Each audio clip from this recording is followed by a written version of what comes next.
Agar chet elda o'qimoqchi bo'lsangiz, iltimos quyidagi xatolarni qilmang. Safar topshirish. Safar sertifikati asosan O'zbekistonda ishlaydi va ko'p xorijiy universitetlar uni tan olmaydi. Shuning uchun iltimos vaqt va pulingizni IELTS yoki TOEFL kabi xalqaro sertifikatlarga sarflang. Ikkinchi xato baholar hech narsani hal qilmaydi deb o'ylash.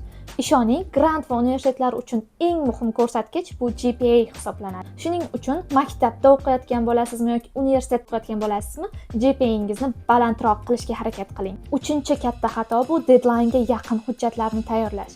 Ko'pchilik hujjatlarni deadline'dan 1-2 hafta oldingina tayyorlab boshlaydi va motivatsion xatni mensimasdan shunchaki AI bilan bir necha soniyalarda yozib tashlashadi. Shaxsan o'zim motivatsion xatimni yozishga 1 oy vaqt sarflaganman. To'rtinchi xato bu bitta CV, bitta motivatsion xatni hamma universitetga jo'natish.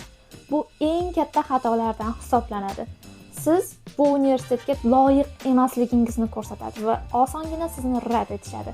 Har bir universitet uchun alohida individual CV va motivatsion xat tayyorlanishi shart. Agar ma'lumotlar foydali bo'lgan bo'lsa, like bosib obuna bo'ling.